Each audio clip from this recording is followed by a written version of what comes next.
You know, Really? Oh, I would follow. good evening and welcome to the January 16th. We need to turn on your mic. Right here. Right there. Come on, get with it. Take two. Good evening and welcome to the January 16th, 2025 meeting of San Diego Community Powers Community Advisory Committee. My name is David Harris and I represent the city of La Mesa. Today, I'm acting chair of this committee as designated by the CAC chair, Matt Vasilakis, who is absent, as our vice chair, Emerson, and secretary, Castaneda. As the acting chair of the CAC, I welcome members of the public, San Diego Community Power staff, and committee members joining us in person and online today. A special thank you goes out to the Community Power staff for making this in-person meeting possible at this temporary new location, and the city of Chula Vista for accommodating us today. I will now call the meeting to order.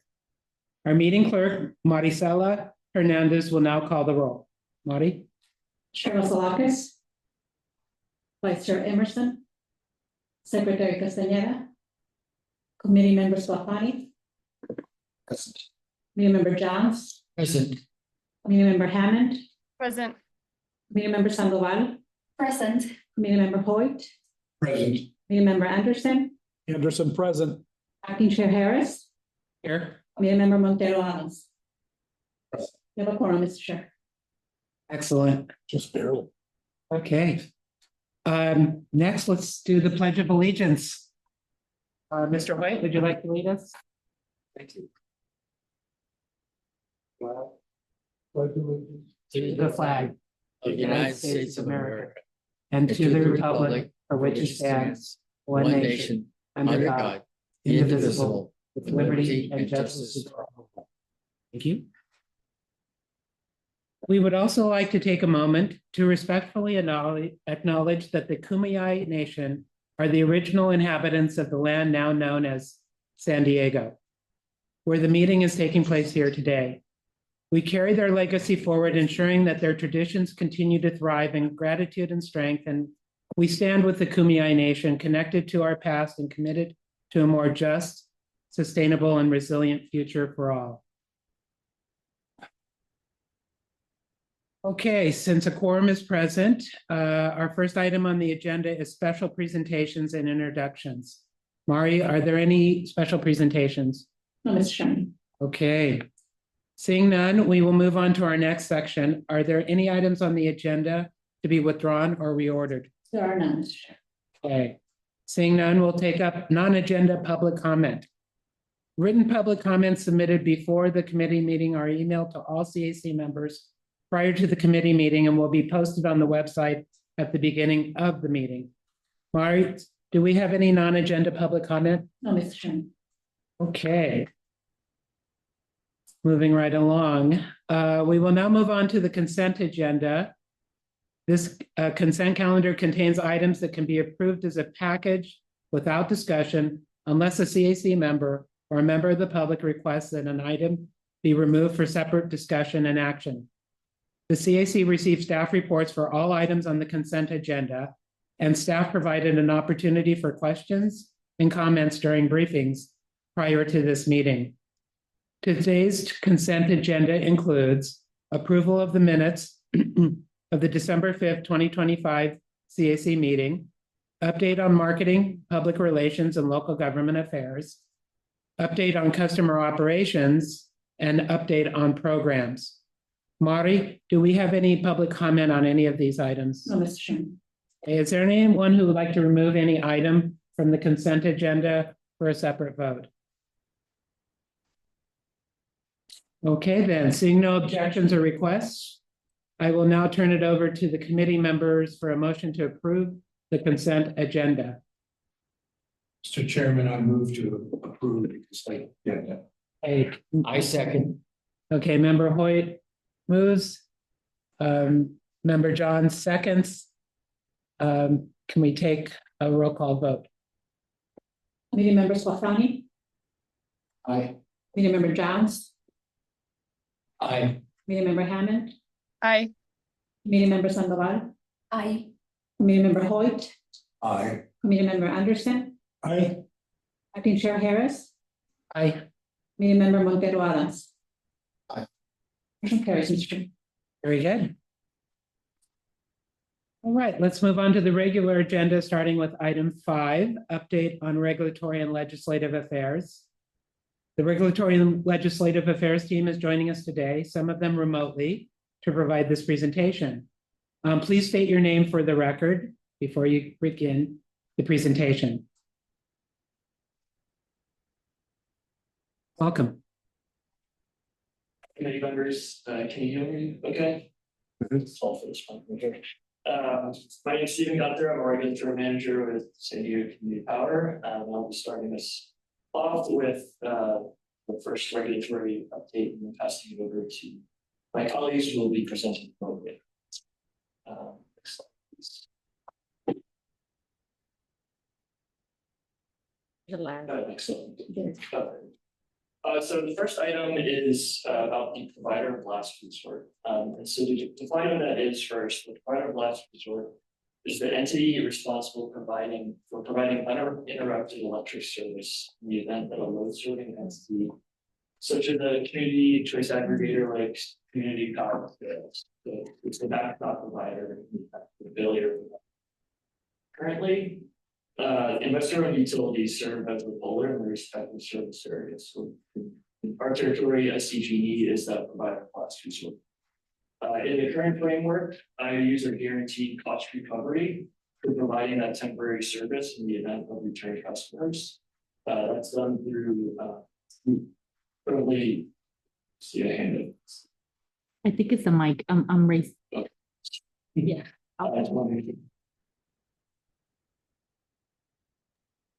Are there slides on the screen right now? Yes. Yes.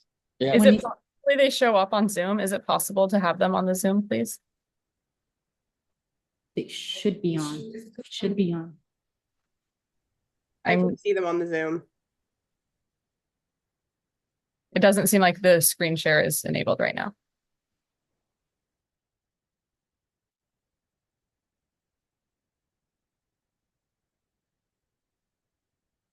It is.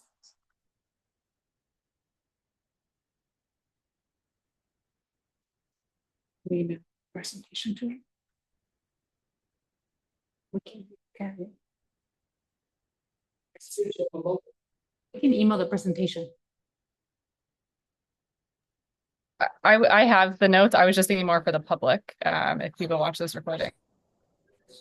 It is working. We have other members of the public who can see the presentation on the Zoom call. Perhaps it's a technical issue, turn on your end. But we can email you the PowerPoint if you need.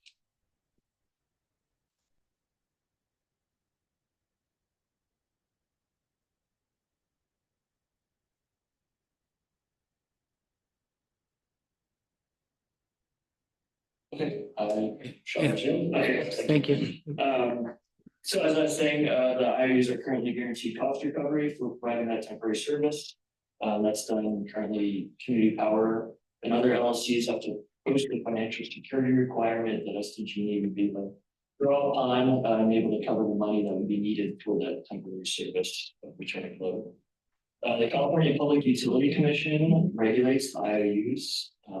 They regulate them in many ways, and this does include their role as a provider of last resort for the temporary rates that they set for return customers as well as for procurement needs to ensure that they have the load to serve those customers. Senate Bill 520 in 2019 formalized this current framework as it was already the framework that was done, but it wasn't actually formalized in law. So this bill formalized that, directed the California Public Utility Commission to review the current framework as well as develop a new potential framework. Next slide, please.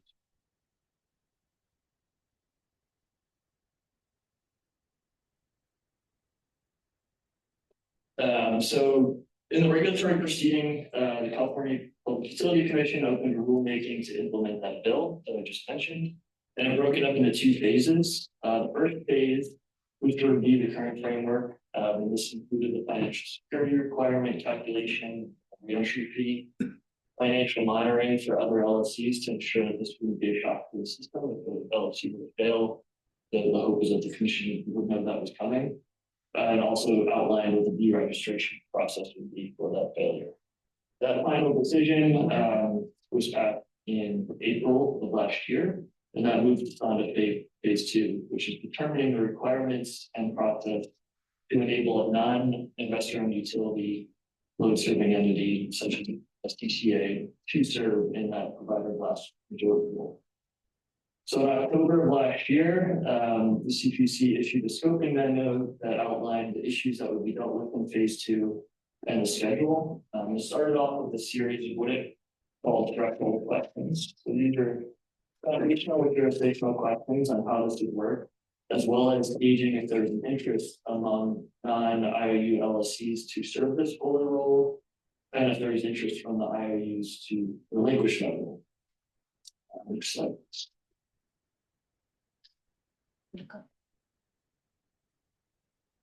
So outlining the engagement in phase two thus far, just last week, Community Power worked with CalCCA to file opening comments on threshold questions.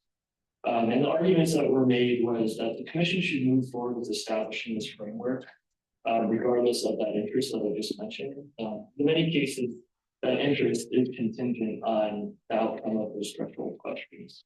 So the argument was made that the commission has a statutory obligation to develop this framework with that bill, and they should move forward with that.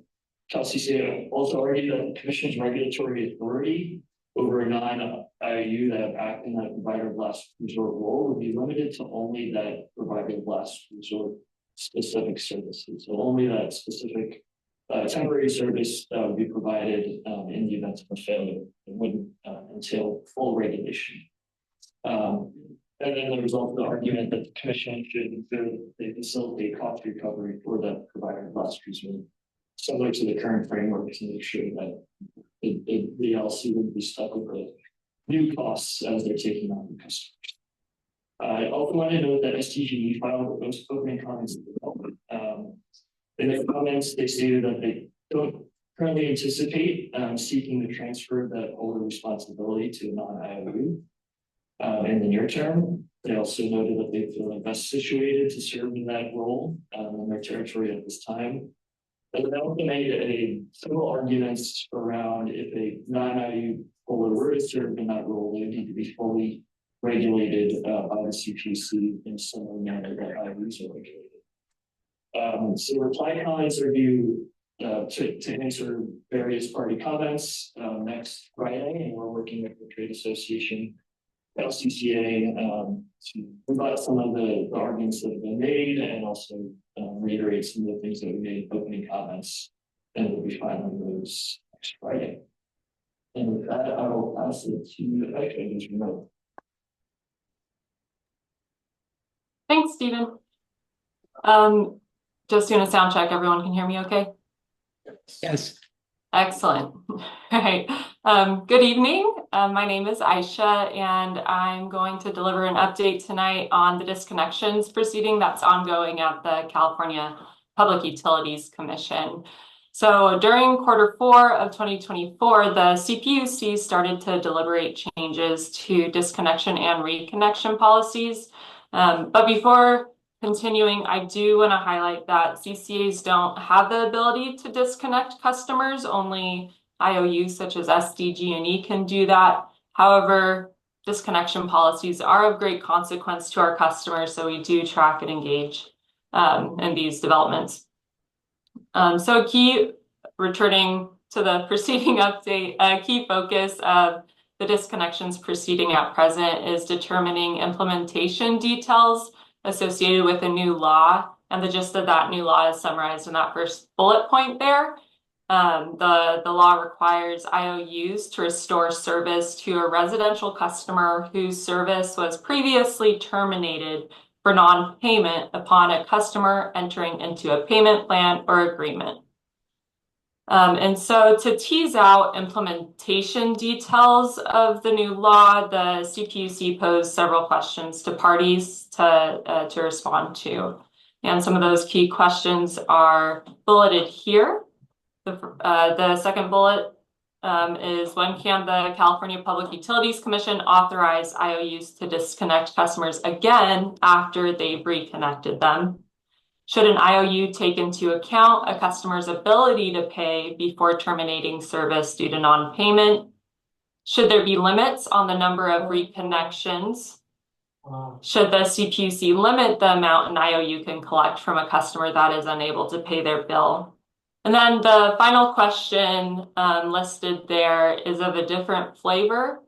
It's actually addressing disconnection prohibitions associated with extreme heat. And so in this phase of the proceeding, a big question in play is whether policy should be changed to be more expansive when it comes to how extreme heat is defined. Basically, right now, extreme heat is considered 100 degrees or more, but some of the changes being considered would make it more of a relative measure, given where a customer lives. For example, customers living on the coast may feel the impacts of a 90-degree day more acutely than customers who live in the desert. So that's in play. Next slide, please.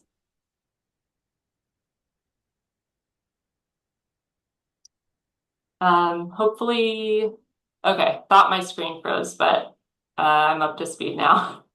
So San Diego Community Power has engaged through our trade association, CalCCA, to date, and the answers that they have filed in response to these questions are fairly high level, more based in policy principles.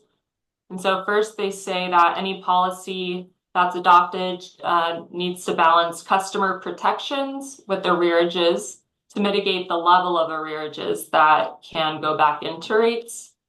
Second, CalCCA recommends that the PUC hire a third party to perform a holistic examination of protection and payment programs. And it's only through a holistic examination that comprehensive policies can be developed that'll get at the root cause of the issue. And then finally, the CPUC should adopt increased disconnection protections for high and low temperature risks.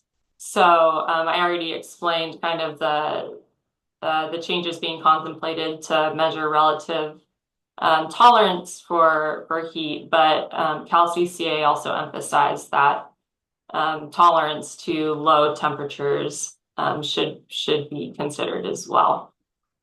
So the CPUC will continue to consider these questions in the coming months. Nothing's been decided to date. And then we'll continue to provide updates in our written staff report. And I will now pass things off to Patrick for his legislative update. Thanks, Aisha, and good evening, board and CAC members. My name is Patrick Welch. I'm our Senior Manager of Legislative Affairs, focusing on state and federal legislative issues. I have 3 updates for you today.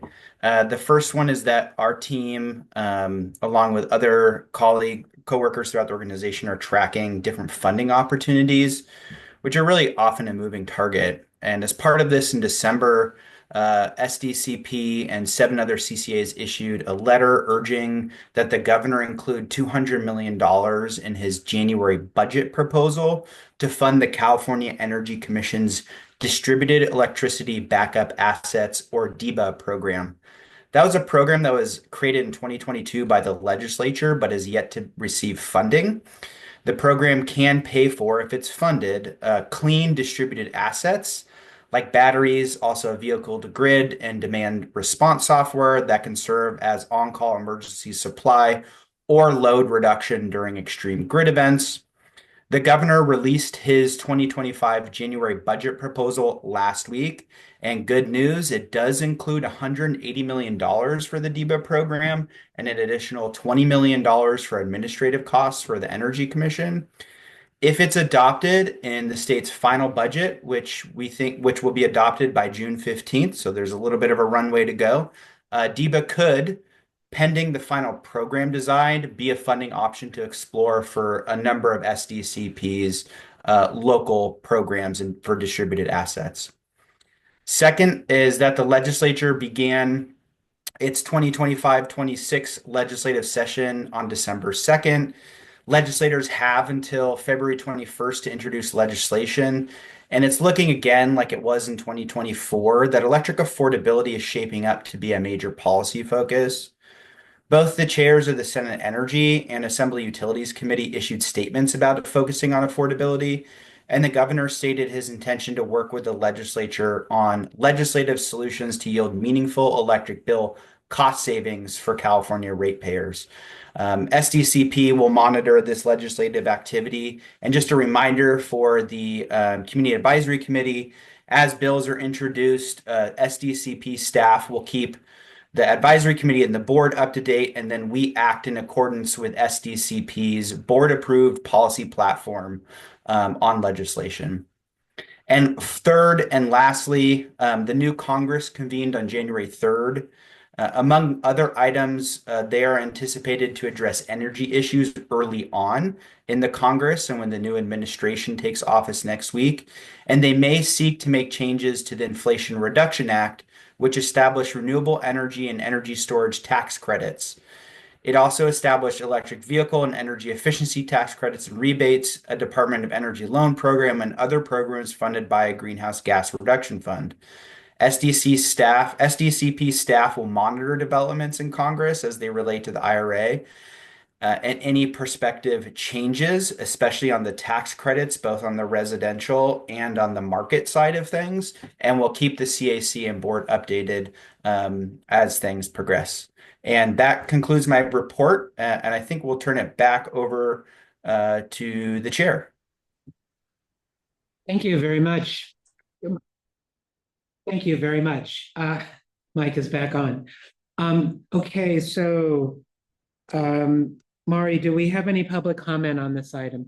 No, Mr. Chairman. Okay. Well, I will now turn it over to CAC members for discussion. Peter. I want to go back to the provider of last resort. Is that intended to relate to procurement of power and distribution of power, or just one or the other?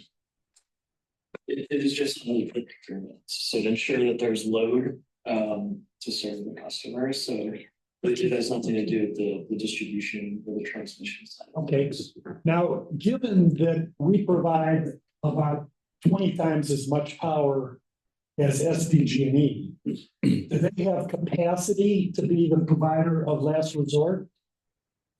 Where would they get their power from, since they are really going out of the power generating and procurement business? Well, they still are, and even though it's a much smaller load that they serve, they still are in the procurement business. And from the comments that they made and filed, it seems that they intend to stay in the procurement business. And they, part of that whole cost recovery framework ensures that they would have the funding and cost recovery to take on new load contracts to serve the customer. Yeah, the funding, but can they supply the electrons? If they're a relatively small chunk of the power procurement pie, can they gear up to our size and make sure the customers are all complete with power? From their perspective, they think they can serve that role. Did we question? It is short-term, sorry, I didn't mean to cut you off, but a lot of it is short-term contracts that will then they would just be going out into the market and signing contracts that hypothetically are probably in the open because an LFT failed, and now those contracts are available in the market. Regardless of the type of power, it could be coal or yes, right. These would be not like building new resources to serve new load. This would be contracting with existing resources to. So they pay a lot of money for those short-term contracts, I take it. Yeah, in the event that you would need to go onto the spot market, those are more expensive, and that's part of why the commission has that oversight to ensure that those costs are covered. It wasn't clear from your presentation. I think I got the idea that San Diego Community Power would like to be the provider of last resort, correct? I wouldn't say that at this time. There are many, like I mentioned, a lot of those fundamental questions on how this framework would work. So like any decision we make, we need to ensure that it works for our customers, works for our operations. Some of the questions raised around the regulatory authority, for instance, are a big one. If becoming the provider of last resort would mean that we would need to go to the commission to approve all of our rates and our procurement plans, so that would probably be a non-starter potentially, because that really takes away the autonomy, which is one of the things that's. Yeah, well stated. I agree. Thank you. All right, any other members? Yes. Please. This one might be a question for Aisha. In your presentation, I was wondering if you might be able to come back to us in the future and give us an analysis of the reasons for disconnections within the region. I'd be interested to know if that's being tracked and what the reasoning is under the current system. I will jot that down and can follow up, whether that's me or in collaboration with our customer operations team. But very good question, and very quickly I'll say that it's being tracked. Thank you so much. And I'll just follow up with Aisha. Wanted to know about hiring this third party to put together some sort of protection and payment program. Isn't there already best practices in the industry? And wouldn't our CCA be in a position to really develop that sort of approach? Yeah, I guess. Well, we're looking at statewide, basically the request to the CPUC, and this is something other parties had asked for as well, is to look at data across the state for arrearages and disconnections, because of course, if customers aren't paying and they're behind on their bills, what the root cause of that comes into play, as well as other factors for disconnection. But we definitely have experts in-house who can weigh in on those best practices.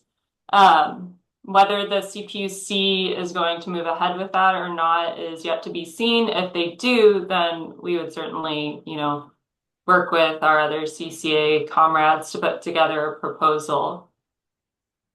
Thank you. Any other comments or questions? Okay. Well, this is a receive and file item and no further action is needed. Thank you. Thank you.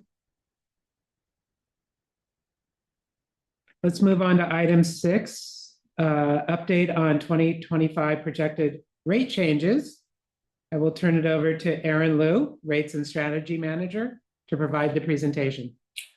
Thank you for the introduction and good evening, committee members. Happy to be back to provide another update on rates. Just want to highlight some scheduling changes since we last chatted about rates back in December, as well as address the feedback of providing a more in-depth overview of the actual rate setting procedures at Community Power. Next slide, please. So the real highlight here since the holidays is that SDG&E was granted an extension to implement their rates on February 1st, 2025, instead of their originally proposed or regularly scheduled January 1st, 2025 implementation date of their new rates. And accordingly, their SDG's consolidated rate filing advice letter that includes the latest power charging difference adjustment, as well as SDG's commodity rates and their delivery rates. All that information has also been postponed till January 31st, 2025. And the commission granted that extension over the holidays for really two reasons. One is to reduce volatility, rate volatility, and the other is to reduce the frequency of rate changes. If that extension wasn't granted, SDG would implement their new rates on 1/1 and then have to request for another rate change close to that date. And because of all of that, Community Power, we have to wait for the latest PCIA information from SDG's rate filing on January 31st. Thus, we are proposing to bring our proposed rates for 2025 to the Board of Directors on February 7th, the first week of February, to be retroactively effective for 2/1/2020. Slide, please. Just to reiterate the following slides, they're all identical to what we presented in December. The rate setting process, and as a organization, as well as our team, we strive to balance all of these objectives accordingly when we set our rates.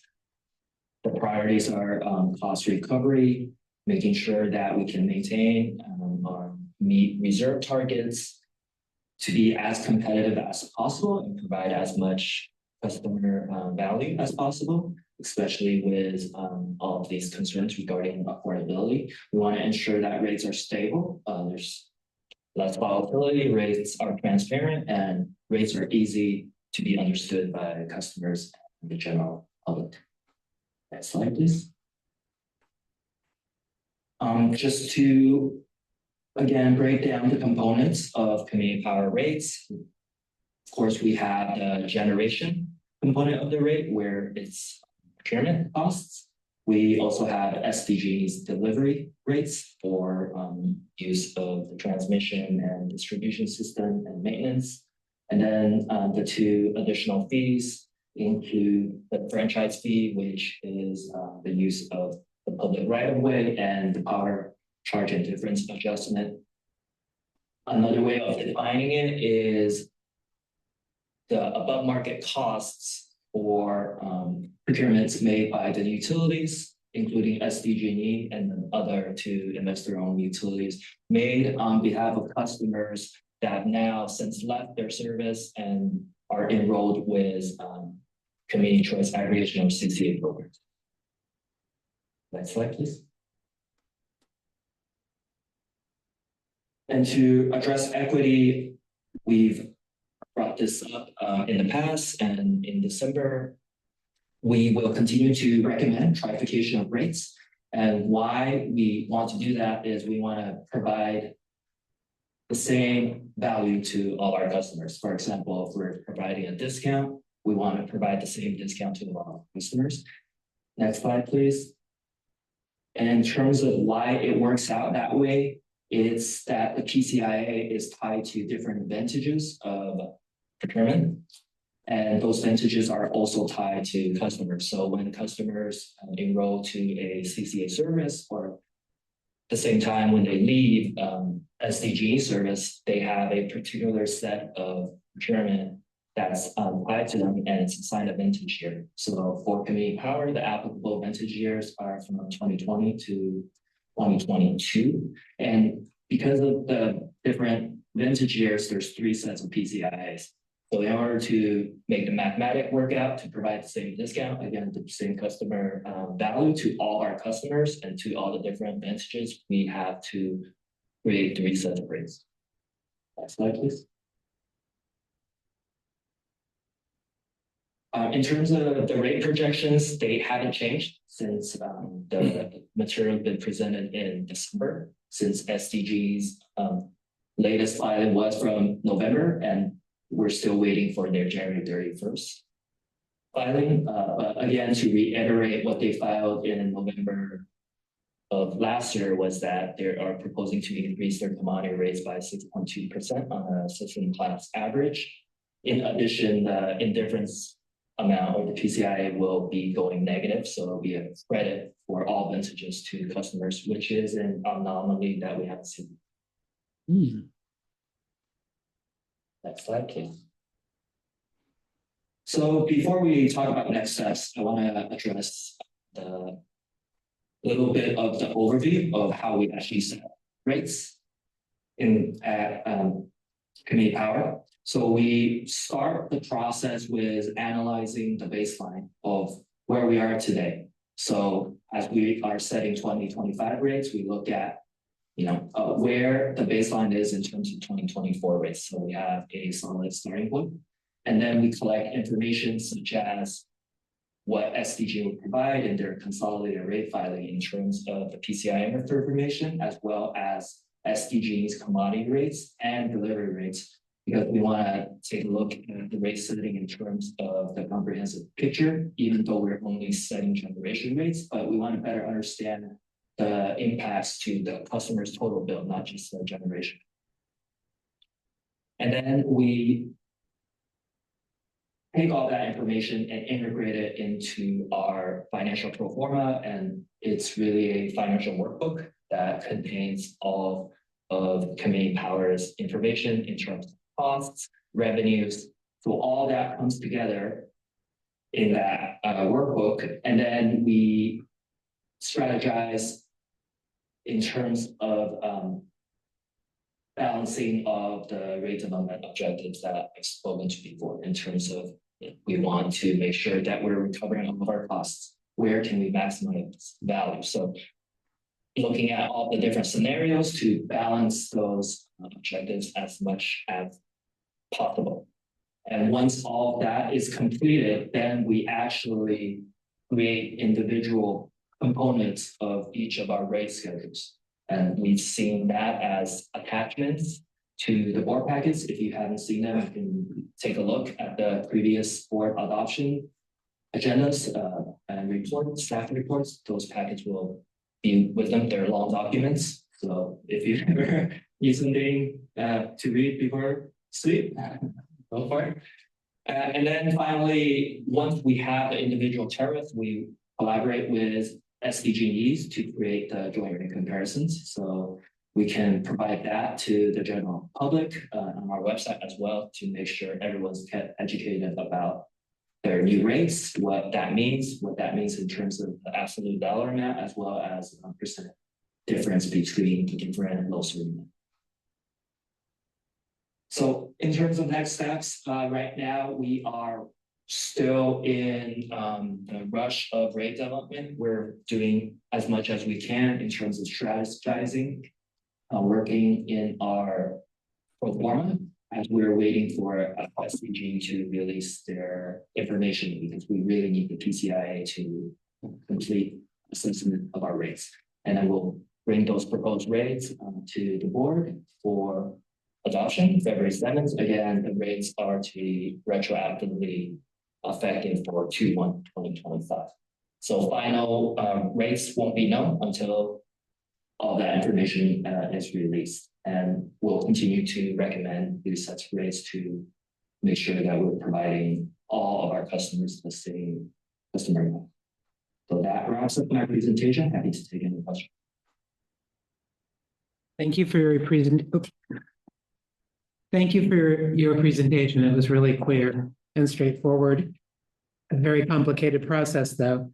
Mari, do we have any public comment on this item? No, Mr. Chairman. Okay, well, how about members?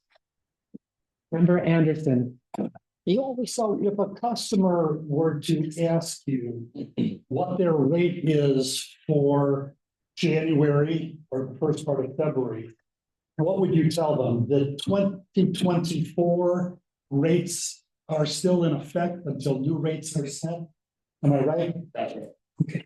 And then you would tell them, once those rates are set, they would either get a rebate or an addition to their previous bill, depending on whether they were higher or lower than 2025? No, it won't be a rebate or addition. So the rates will be retroactive on 2/1/2025 for those customers that haven't been billed as of the date of board adoption of the rates. Right, but if they have been billed, then there will be no change to their bill. So they'll see the new rates in their next bill. next one. Thank you. Member Johns? Yeah, I wonder we go back to the slide that talked about the transportation of rates. And a couple of things that a clarification that I want is that that slide shows, the three vintages of the PCIA. And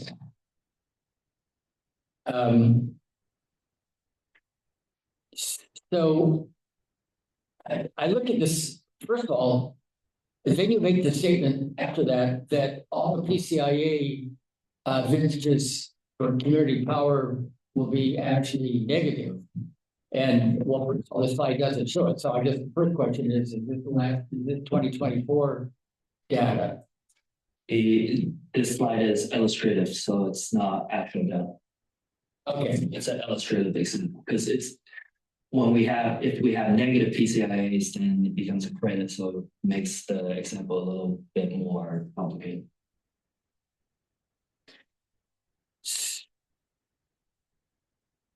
Okay. But I think what really grabbed me was the fact that it's all vintages are going to be negative. Can you just explain maybe in a little more detail to me why that is? Yeah, so the PCIA is not set by community power. It's driven by and calculated by recent market transactions. I understand that, but what happened in the market?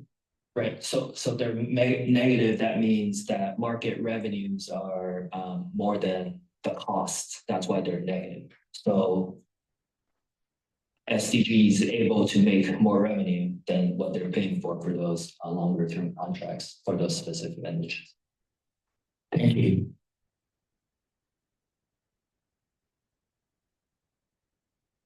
Okay. Well, this is a receive and file item, and no further action is needed. Thank you very much, Sharon. Okay, next is item 7, update on sponsorships, partnerships, and memberships. I will turn it over to Lee Friedman, Senior Strategic Partnerships Manager, to provide the presentation. Welcome. All right. Well, good evening, Chair and members of the Community Advisory Committee. Again, my name is Lee Friedman, Senior Manager of Strategic Partnerships at San Diego Community Power. I have the pleasure today to talk a little bit about our sponsorships, partnerships, and memberships. Next slide, please.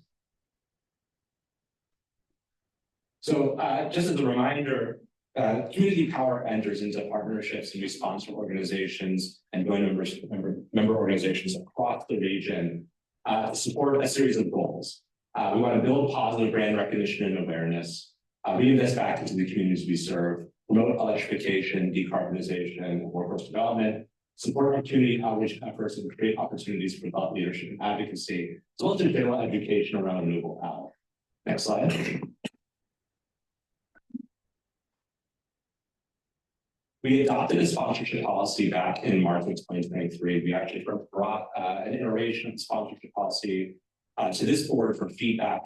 I had great positive feedback from the CAC, took this and it's brought it forward to the board for full adoption. Some of the key aspects of the policy include restrictions on the types of events that can be sponsored. So we don't sponsor political events. Guidelines for internal review, including required alignment with our community power's mission, vision, and goals. We have required approval levels. So as sponsorships go up in price, more senior members of community power staff have to sign off on that before we can proceed.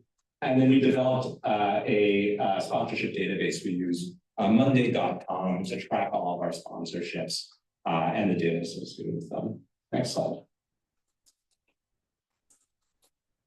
So I want to talk a little bit about the sponsorships that we did over 2024. So these are the metrics specifically for calendar year 2024. We granted over 40 sponsorships with a total value of nearly $200,000. 27 of those sponsorships included a community outreach element, and 13 sponsorships included opportunity for thought leadership. We define as being able to moderate, be on a panel, keynote speaking, doing a fireside chat, general education advocacy, or immediate engagement. We also try to title sponsor a couple of events every year. And in 2024, we were the title sponsor or equivalent. Not everybody uses the phrase title sponsor. For the Climate Action Campaign's Nexus Conference, as well as the Association of Women in Water, Energy, Environment annual conference, which was hosted in San Diego this year. Next slide.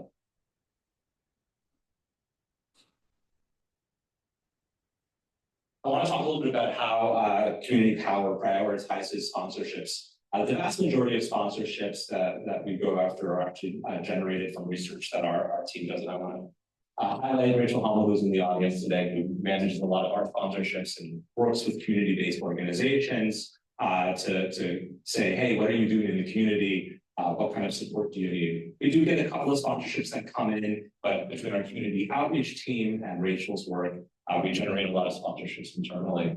But we prioritize sponsored events that are free and open to the public, but if they're ticketed, that serves the San Diego population. Some of our sponsorships aren't for single events, but they sponsor several events over the course of the year. So, for example, when we sponsored the city of Imperial Beach or the county of San Diego, that was for a series of events that really had an outreach element to them as well. But the vast majority of our sponsorships serve all member agencies. Again, it's really important for us to make sure that if we're sponsoring something, and that we're trying to get all aspects of the San Diego community power region. Examples are the San Diego Festival of Science and Engineering, Innovation Day, and Design Nights. And as I mentioned before, we track and maintain our sponsorships on Monday.com and regularly review and refine the data collected. Next slide. Moving over to our partnerships. Partnerships have relatively the same goals of our sponsorships, but they're constructed a bit differently. They're for multi-year benefits that extend beyond a single event. We have active partnerships right now with the following organizations: San Diego Padres, San Diego Wave Football Club, the San Diego Regional Climate Collaborative, the San Diego Children's Museum, which is a fairly new one, and the Regional Energy Academy, which I'll speak to a little bit later, but we are actually accepting applications right now for another week for the Energy Academy's second cohort, which will begin in March. Next slide. I wanted to highlight two of our partnerships, the first one being of San Diego Padres. These are some high-level details from the negotiated partnership with the Padres.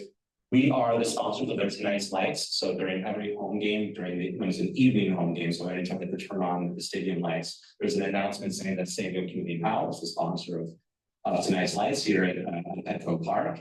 Petco Park happens to be the first National League stadium powered by 100% renewable energy, as they opted up to become Power 100 champion. We have in-stadium signage and branding, as well as opportunity for fixed home plate padding. We were able to get a custom feature. I don't know if any of you were able to get onto a Padres game during the last season, but there's a custom feature which is an energy meter, so to pump up the crowd and measure crowd noise, which was pretty cool. We also do a game day giveaway. We've been doing that every year with the Padres since we've begun our partnership with them. For the past couple of years, it's been a hat with our logo on it. 40,000 units of that get distributed each year. Just walking billboards for San Diego Community Power. We've done press conferences with the Padres as well, and then we get to have an activation kiosk where we can do education for fans who are in the stadium, as well as email, social media, and direct mail. Next slide, please. I also want to highlight the partnership that we have with the San Diego Wave Football Club. Again, high-level details here are match day fan fest activation.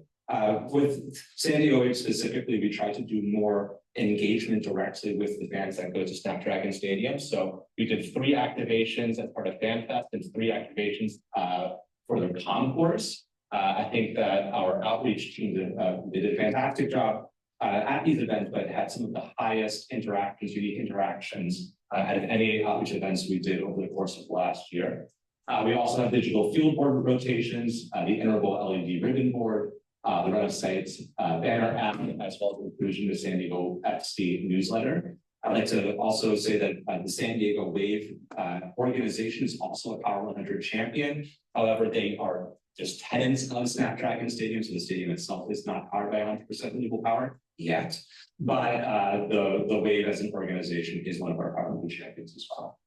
Next slide, please. Quickly going over a couple of our other partnerships. The San Diego Regional Climate Collaborative, which is located out of USD. We do great work with the Regional Climate Collaborative, and they have a very extensive network that they work with most of the municipalities, and a number of CDOs have joined as well. So they provide us with technical assistance. They actually help us with our member agency grants. We are able to use them to distribute information to other member agencies, as well as do outreach opportunities at their events. I'm particularly excited for the new Children's Museum, where we're going to be one of the named partners of a creative youth classroom expansion space. Looking tentatively in April to do an event there. The new Children's Museum is going to become a Power 100 champion as well. The partnership includes opportunities to participate and support youth programming, something that we've really tried to focus on in 2024 is doing more youth engagement, knowing that that also brings in parents as well, and making sure that we are starting to educate people, younger people, and the importance of renewable power. And then the Regional Energy Academy, I don't know if you may have seen this in LinkedIn or in other areas of social media, but our partnership for the Regional Energy Academy is something that I'm particularly excited about. For those of you who have ever taken part of the Citizens Water Academy, this was modeled off of that. The idea behind the Regional Energy Academy was to raise the energy IQ of San Diego leaders. And so this partnership included funding for 2 cohorts. The first one, which we just wrapped up in November, the second one, which we're kicking off in March. 30 to 35 folks going to participate in each cohort, and they do 3 days, 3 intensive days of energy education, going over 6 modules, everything from Energy Basics 101 to Energy and Equity, impacts of climate change and resilience. And we already have over 70 applications in for the next 30 spots in March. And these are folks from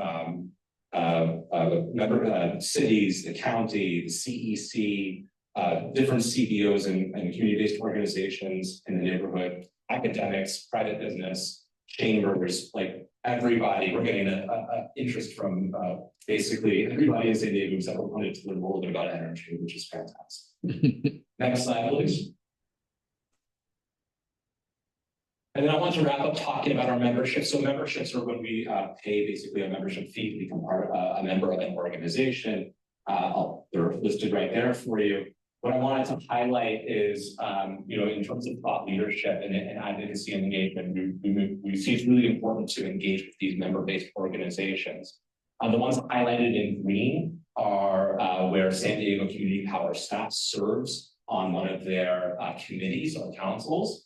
And then we were able to even establish sustainability committees, help establish sustainability committees at Biocom and the North San Diego Business Chamber, which just shows the importance of advocacy from a renewable and sustainable perspective. You need to sometimes be the leader in making sure that those conversations are happening in these member organizations, so all of their members can benefit from seeing the important work that the clean tech or sustainable organizations are doing with the region. And that brings me to the end of my presentation. Happy to answer any questions you may have.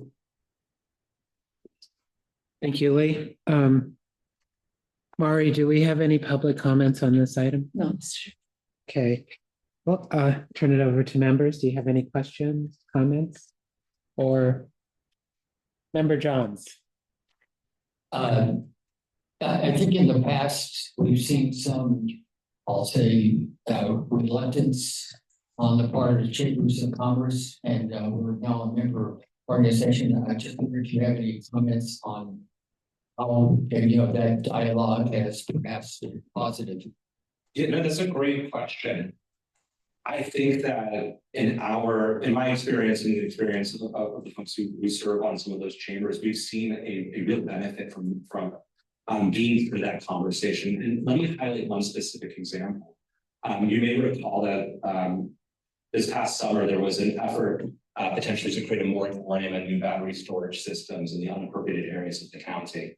And when that effort began at the County of San Diego, it was a combination of membership-based organizations like Clean Tech and the San Diego Regional Chamber of Commerce and others who came together and said, we really need to address this issue, and helped form a broad coalition that ultimately was successful in defeating a potential moratorium on battery storage systems. So I think there's a perfect example right there you know, if the great phrase, if you're not at the table, you're on the menu, right? So we need to be at the table and having those conversations and advocating on behalf of community power. Yes, Thank you.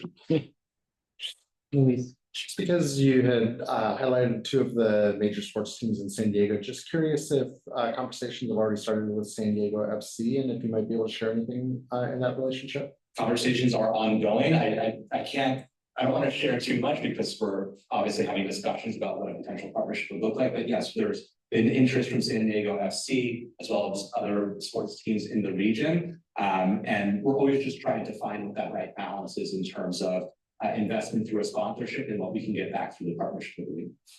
Thank you so much. Thank you. Okay, well, this is a receive and file item and no further action is needed. Thank you. Thank you so much. Thank you. Next is item 8, an update on solar battery savings. We have Emily Fisher here, Senior Program Manager, who will be providing this presentation. Welcome. Good evening, Chair and Community Advisory members. I'm Emily Fisher, Senior Program Manager. I'm very excited to give you an update on the Solar Battery Savings Program. So you can have the next slide. So as a reminder, this program launched at the end of July, and we stopped accepting applications on November 8th due to the funding being fully allocated. And so just a quick walkthrough of the goals before we get through the success of the program. So the first goal is to really continue installing solar and storage throughout our service territory. We wanted to really make sure we were continuing that with the transition to net billing tariff. The second goal is to support local clean energy and reliability. So part of that comes from supporting our power services commitment to installing clean energy assets locally, along with being able to leverage these assets when energy prices are high and demand is high. Third is to leverage non-community power incentives, so specifically SDCP. And then fourth is to really build the strong relationships with the industry and our customers. Next slide. So in terms of customer success, we had over 1,600 projects approved within this program. We had an 87% approval rate. There were some projects rejected due to them either not being served by SDCP or opting out of our service. Or additionally, we did have a sizing requirement that was put into place because we wanted to ensure that the solar system size or solar systems are able to charge the battery on a daily basis to meet those program requirements. And so of those 1,600 projects, it ended up being about 2,200 batteries. So a lot of customers did opt for 2 or 3 or more batteries, which is exciting to see. And then to date, we've paid the upfront incentive on over 500 projects. About 30% or so of the projects have already been paid out. And essentially, we're just waiting on the projects to be complete for the rest of the payments. And so we're continuing to do that on a weekly basis. And then on the right, you can see the breakdown of the incentives that we had across our market rate, our care fair, and our communities of concern customers. Our average incentive rate was about $6,800. But as you can see, we ended up being about close to 40% of the incentives went to our care fair customers and our communities of concern, which we're excited to see without kind of any integration of marketing on our part. And then additionally, on that other table on the bottom there, we were excited to see that 41% of customers were actually non-solar owning or non-storage owning customers. So essentially customers that were transitioning to net billing tariff. And then additionally to that, we had about 14% of customers opt to add solar as a NEM customer. They were able to keep it at the minimum, so they were able to stay on their NEM rate, but they did opt to add solar, which I think is a great sign of this program. And then additionally, another note that's not on this slide, but we did have 63 re-enrollments under our service territory through this program, which was very exciting to see that customers were opting back in because of this offering. And then overall, we've actually seen a higher number than expected of megawatts enrolled within this program. So we're expecting to see about 7.4 enrolled within this program and essentially being able to be used during our discharge window. We had committed to the CEC 5 megawatts last year, so we're excited to see that it's likely going to be over. Next slide. And we're happy to report that we have participation across all member agencies. As you can see, a few of the member agencies did have lower numbers than expected compared to single family homes. But we were expecting to be able to leverage SCHIP for some of these low income communities.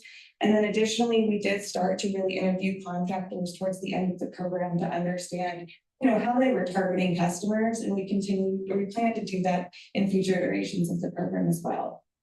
And also we do want to be able to offer marketing specifically for homes that are renting it out to really prove that benefit to them and their rentees. So that is another goal within the future iteration of this program. And next slide. So overall, we had 50 contractors approved for this program. So a lot of contractors and a lot of communication across all of them. 77% of them were actively participating within the program. 37% of them were from diverse business enterprises and 4% were union.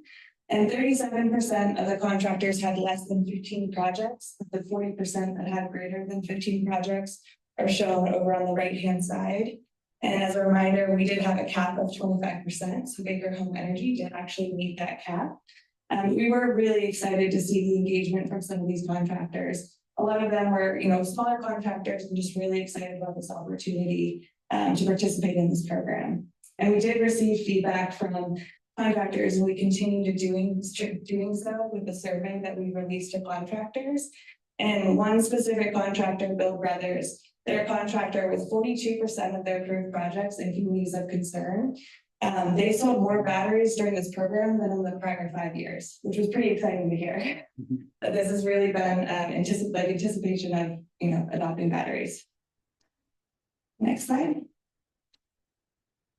And then over the course of the program, we approved 14 different battery manufacturers with over 40 different battery products. So which was a lot, which is different products to manage. But it was really exciting to have that much participation and optionality for our customers. And then only 8 of those 14 had products actually installed or planned for install through the program. So you'll see that 83% of the projects did have the Tesla Powerwall 3, and then Enphase and Sonnen coming in second and third. But overall, again, we had over 2,200 batteries approved in this program. And we are continuing to look to diversify with battery manufacturers. We'll be attending a battery symposium that a local distributor, Green Tech Renewables, is holding later this month to include contractors in discussion of different battery products. So we're excited for that. Next slide. All right, so now for some preliminary data. We are starting to collect the quarterly data from the end of last year from the battery manufacturers. So at the next update, I'll be excited to share that. But this was an image that Tesla had shared with me of about 180 batteries. So you can see the blue is the battery charging and discharging throughout the day. The red is the grid consumption and the yellow is the solar power.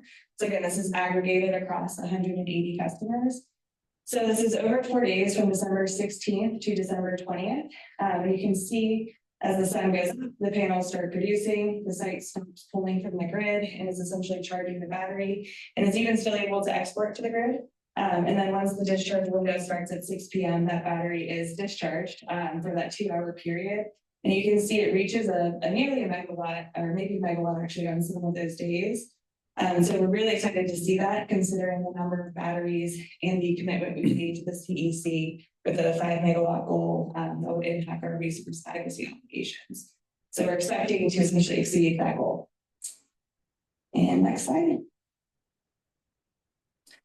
And then the big exciting news from last week is that the Department of Energy featured us in a case study in their second annual virtual power plant liftoff report that was released on Friday.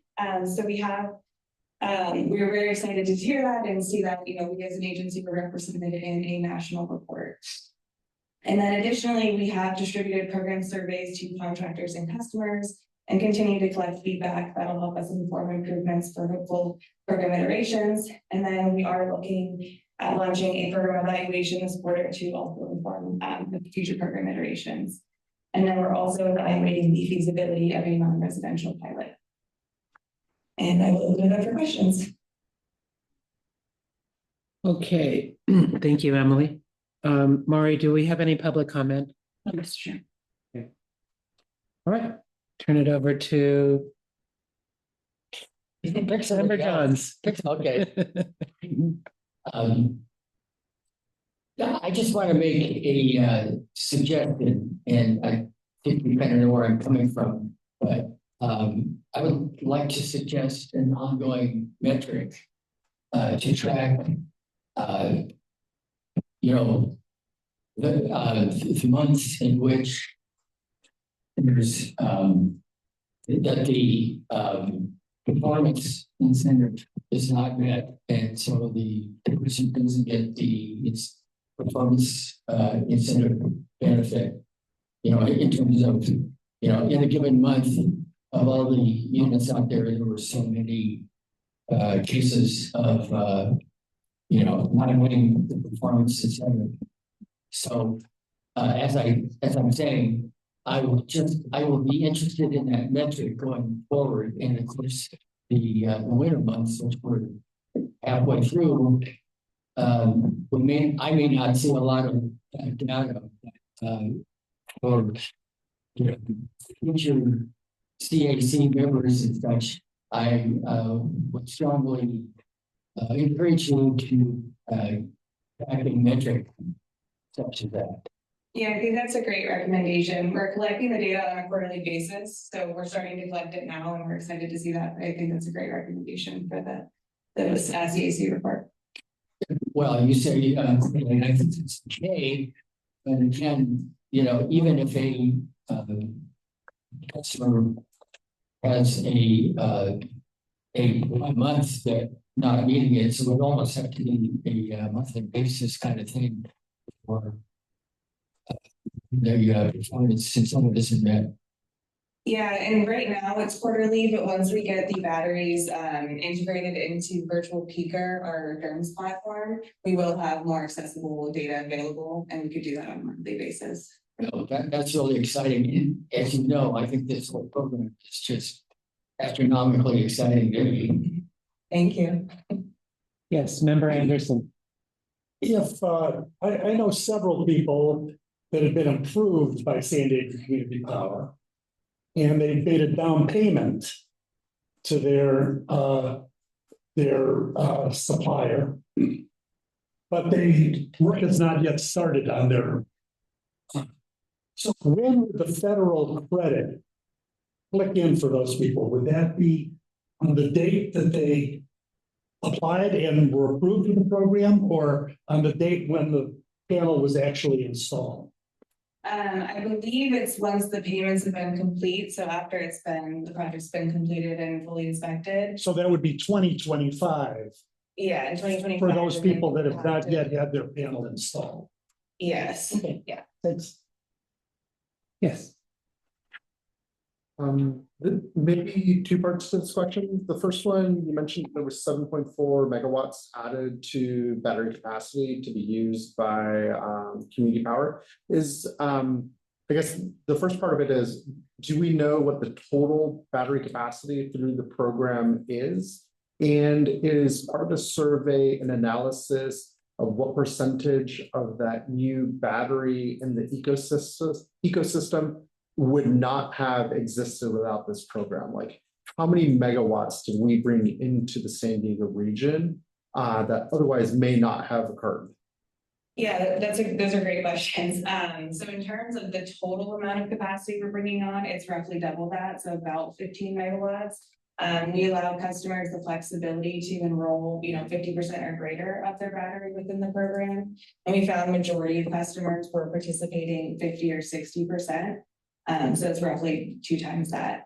And then in terms of your second question, we are asking that within the survey. We have limited data right now, but we are asking, like, did this incentive motivate you to buy a battery? So we will hopefully be able to report on that soon. Thanks so much. I just actually wanted to point out how from our last update, the applications for Imperial Beach went up from 2 to 6. And I know that's something that we discussed last time. So thank you for making the solar power score assessment to IV, and I hope to see that number increase. Great, thank you. Yes. I was curious if you could remind us, Emily, when did the program go live and begin accepting enrollment? We officially started accepting applications on July 29th. July 29th. So in 6 months, you've enrolled 14, 15 megawatts of battery and solar, is that correct? Yes, I would say it's really 7.4 just because that's what's enrolled within the program, but yeah. Okay, I was confused from the prior comment where you had said it was double. So essentially the customers are choosing to opt in a 50% or more of their battery. So overall, it's been around 15 megawatts that has been installed, but only 7.4 would actually be controllable by us, or roughly. So, and what percent of that is built and paid out? You said 30%? About 30%. Okay, and so that ends up being, sorry, I'm losing it on math, like 2-3 megawatts? Somewhere maybe? Roughly, yeah. Okay, and I'm just, blown away. This is a wildly successful program. I mean, if you said it was the CEC or the PUC that you made the commitment to 5 megawatts? The CEC. CEC. And if you're gonna go from 5 to right now, you're at over 7, that's like 50% overshooting the goal, right? And you look at the time to market on doing solar and storage for like a 5 to 7 to 10 megawatt project in 6 months, they would be nowhere near, the level of success you're having and like bringing it online. And it's a great part of the story of distributed resource, right? Like you're not in the interconnection queue and like the permitting timeline, you're getting that all online like minute by minute. And it's just a huge success and like really proud of Community Power and your work and, seeing the sort of pie charts and speedometers ramp up that these things are going into the different communities. It's huge. You deserve, or this agency deserves every bit of recognition and more from the DOE. Like, it's this agency that should be writing the report and telling the PUC how to structure a good program and on and on and on. I mean, this is what success looks like, and like it can be easily overlooked, and it's amazing. And the other thing I was going to point out that I think you're all doing very well is putting a cap. Like, good kudos to Baker because they've hit the cap and maxed it out. But I think it's great for all the small contractors who still have the ability to contribute to their community. So just, couldn't say enough about the great work that Community Power and you have done here. And just let us know how we can spread the message, with all your success. Congratulations and thank you. Also, I just wanted to follow up. So over the past 2 to 3 years, solar businesses have had a real change in their industry with the going from the net metering to the net tariff. And so this program really helped reinvigorate. Can you comment at all on that sort of impact? Yeah, I mean, generally, we've heard a lot from different contractors about how beneficial and valuable this program was. We had 10 contractors completing the survey, maybe it was 11, and all of them except one said that this is a huge value to their organization. One said it wasn't, said it hasn't impacted them, so it wasn't negative, but just hadn't impacted them. So it's exciting to see that it is showing value across the contractors. And overall, they've been relatively satisfied with the program structure, understanding that this was a bit of a pilot and things were changing a little bit at the beginning, but we're overall very satisfied. Great. I think, the co-benefit of supporting workforce development and small business is really important. So thank you for all the work you're doing. All right, then, this is a receive and file item and no further action is needed. Thank you. Thank you. Let's move on to item 9, 2025 Community Advisory Committee Work Plan, Ad Hoc End of Committee Report. And I'm going to turn this over to Gary Johns, one of our CAC members representing the city of Encinitas and member of the Ad Hoc Committee. Well, thank you, Chair. Well, to start, I would like to set the stage and note that the CAC policies and procedures tasked us with, quote, developing an annual work plan, unquote, and specifically calls out using an ad hoc committee to do so. So just as, refresher for many of us, but new information for if not. Ad hoc committees are temporary committees that are appointed for a specific purpose. In our case, our purpose was to revise old and add new elements to the work plan and bring that back to as recommendations as an agendized item to the full CAC, which we'll be doing in a moment in the next item. So meetings, we established our one and only meeting in December, and we discussed recommended revisions to the CAC work plan for the 2025 calendar year. And at that meeting, Chair Vakalakis, I usually can say his name perfectly. Vakalakis. Vakalakis. Yes, okay, good, thank you. Of the city of San Diego appointed the following volunteers to serve on the committee. Myself, and I'm member Johns from Encinitas, member Emerson from National City, and member Harris from La Mesa. The ad hoc committee met on December 20th, 24, and among many things, fellow members and I discussed an itemized list of working with staff on engagement statistics regarding customer offerings to better understand how programming and service levels are being distributed equitably, ensuring member compliance, that is CAC member compliance with required trainings and forms, increasing the educational opportunities for our members, both during and outside of our regular meetings, ways to support staff in the strategic communication of agency activities with the goal of dispelling inaccurate information such as dispelling inaccurate information with our tools such as the website and frequently asked questions. Adding strategic planning engagement as part of the work plan that wasn't there before. We also worked with staff to clarify strategies under which each focus area of the work plan were better tracking progress and outcomes. We revised proposed educational presentations and oversee the deletion of redundant or outdated focus areas. And finally, to revise the civic engagement and participation area to ensure feasibility. To conclude my report, I'm pleased to say that Community Power staff will present our final draft of the 2025 CAC work plan that reflects this feedback to the full CAC as the next item of business. Thank you, Chair. All right, thank you, Gary. Mari, do we have any public comment on this item? No, Mr. Chairman. Okay. All right, any comments from our members on the ad hoc committee's work? Okay, this is a receive and file item and no further action is needed. Next, we'll move on to the final item, tonight's agenda, item 10, approval of the 2025 Community Advisory Committee work plan. Ziamali Scarspo, Senior Community Engagement Manager, will provide the presentation. Theo.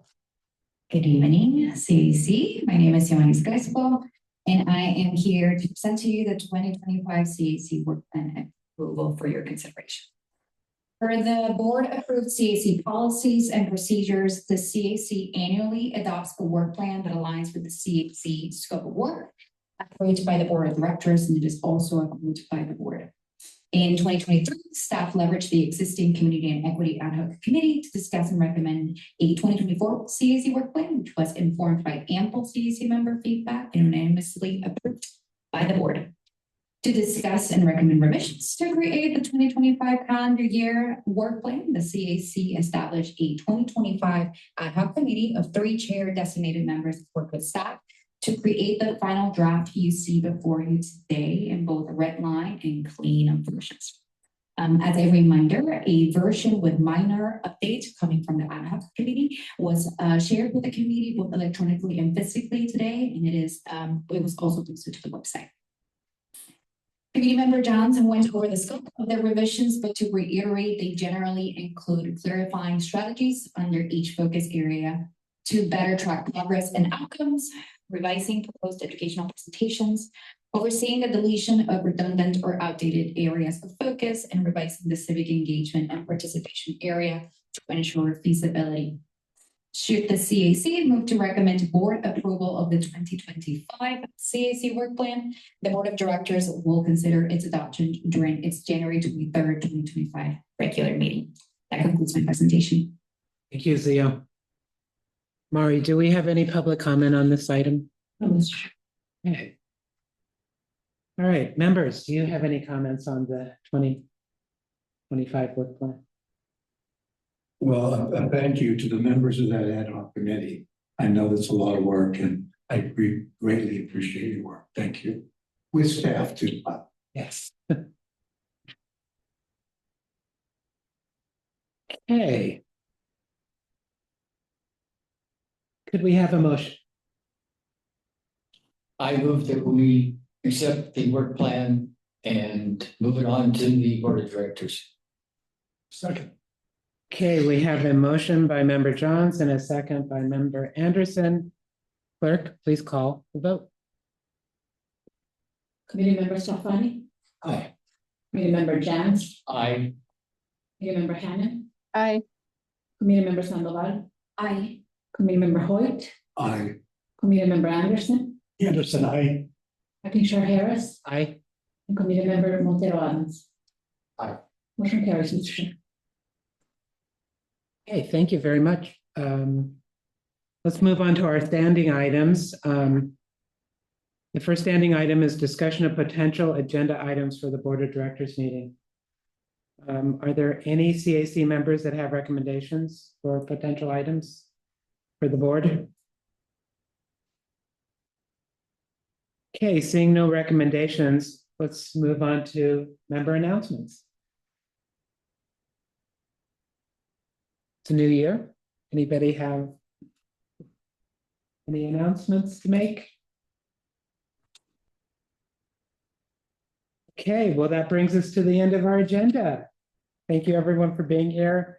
Appreciate staff and all the good reports and everyone's participation. So thank you and see you next month.